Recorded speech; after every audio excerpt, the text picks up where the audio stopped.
This recording is for two lessons, the ones that are labeled under structure, and they are axioms and applications. This is to help you with these two lessons, give you a few more examples or explanations so that those lessons are a bit easier.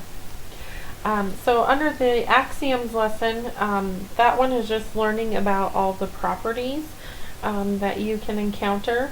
So there's the reflexive property,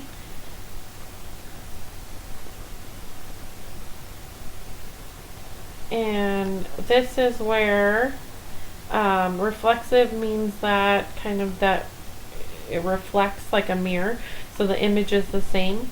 So if I have something like A, that is going to equal A.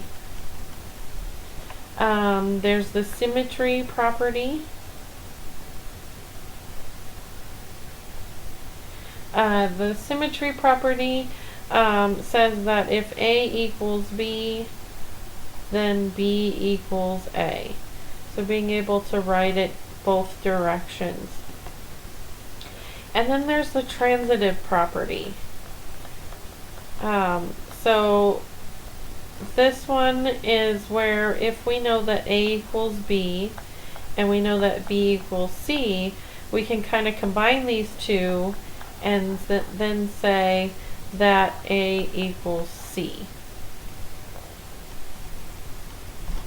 Alright, those are those three properties as far as just kind of in general. There are some properties that are associated with addition and multiplication. Those properties are commutative is the first one.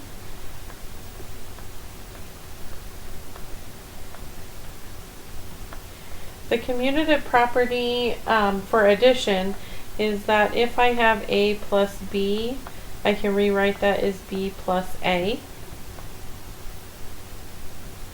For multiplication, that means A times B is the same as B times A. And that property only works for addition and multiplication. There's the associative property. So the associative property is about being able to put the parentheses in different places and it doesn't change the value. So if I have A plus B plus C, I can rewrite that as A plus B in the parentheses and then plus C. Same thing for multiplication.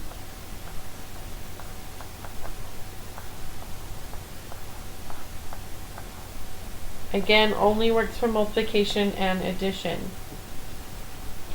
The identity property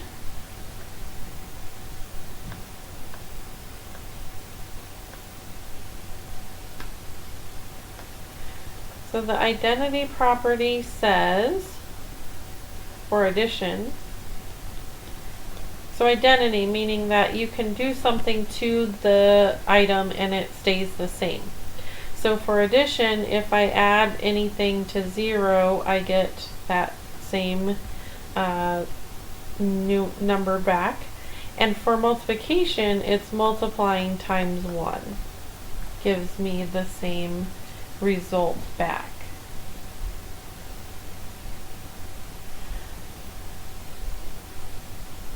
The next one that we have is the this one's just for addition, additive inverse.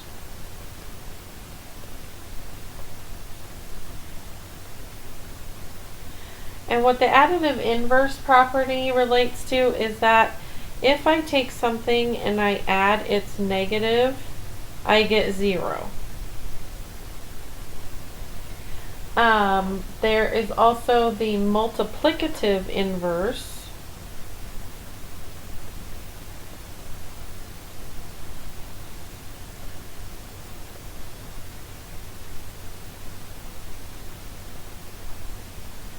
And the multiplicative inverse says that if I have something and I multiply it by its inverse, which would be 1 over A, because A is A over 1, then I would get 1.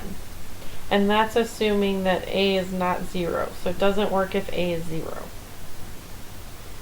Then we also have the distributive property.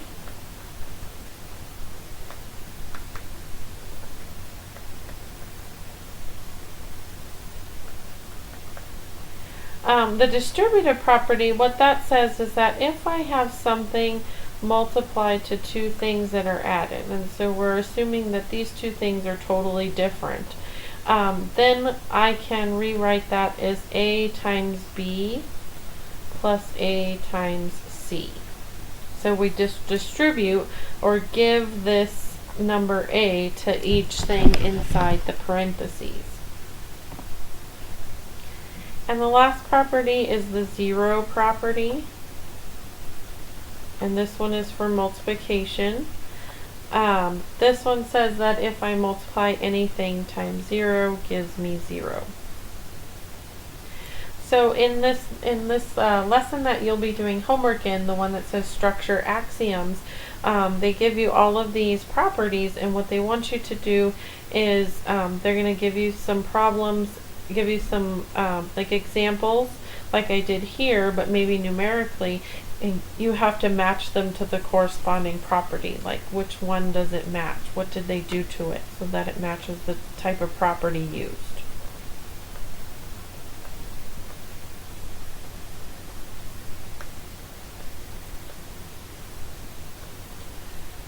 Now for application, they start out and they give you some problems that help you to understand the distributive property, but they use them with just numbers at this point, make it a little easier.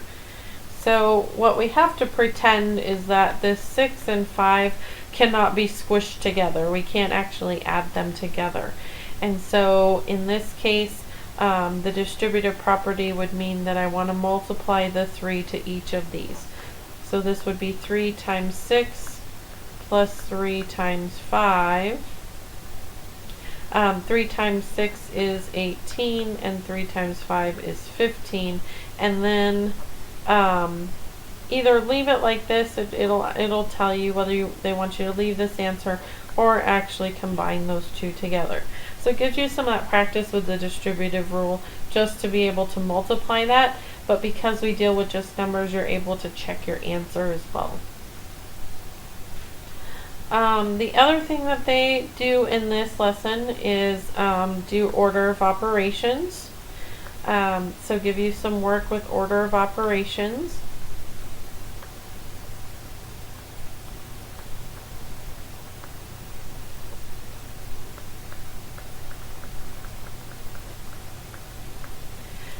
So remember that's PEMDAS. Now with this, it's parentheses, exponents, multiplication, division, addition, and subtraction. The one thing we have to remember is that if we have multiplication and division in the same problem, or if we have addition and subtraction in the same problem, we just work those left to right.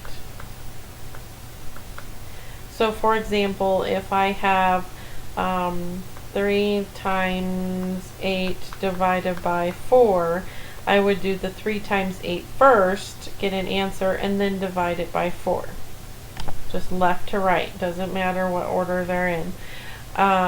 If I have 15 minus 9 plus 2, I would do the 15 minus 9 first, and then add the 2. Again, left to right.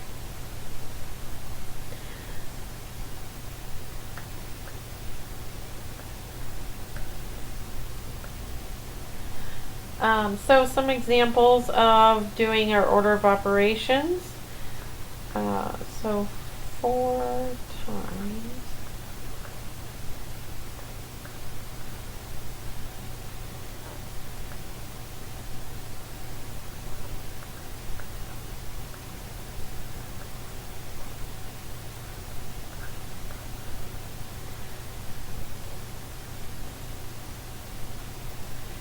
Okay, so here is an example. So we want to follow our order of operations. So first we do parentheses. Now notice we have several parentheses, so we want to go to the innermost parentheses first and do those. So we want to do the 6 minus 1 first. That gives us 5. So we still have the 4 out here, 5 plus 3, and then here's another set of parentheses. So 5 minus 2 is 3. Now, remember, brackets are a special type of parentheses, so we still have to do what's in here first. But notice we have addition and multiplication. So within the parentheses, we want to make sure we do the multiplication first.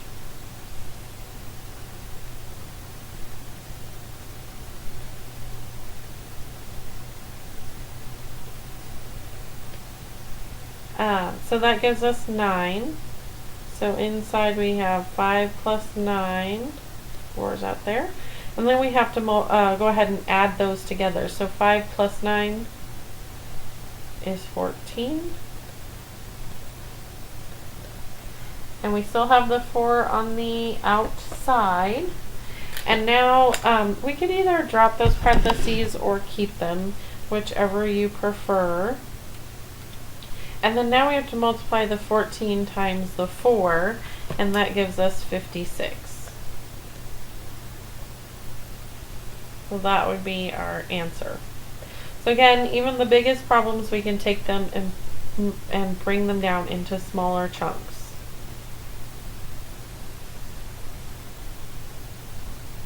One more example of order of operations.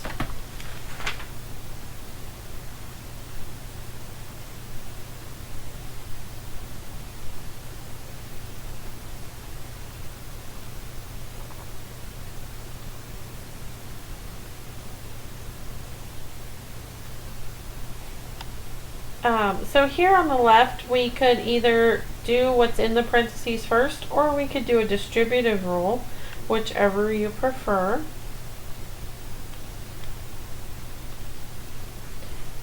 If we do what's inside the parentheses, 2 plus 3 is 5.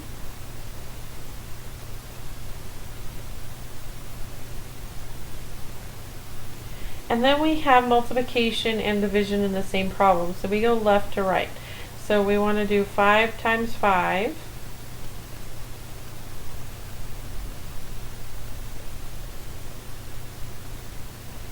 And then we want to do 25 divided by 25.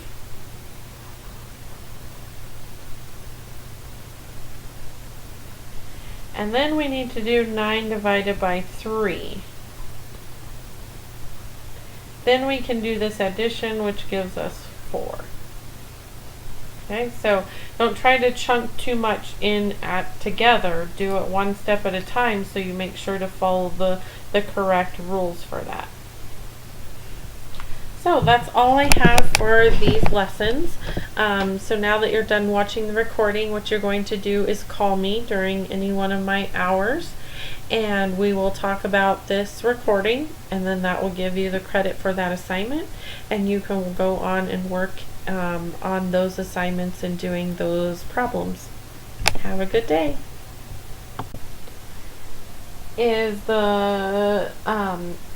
This one's just for addition, additive inverse.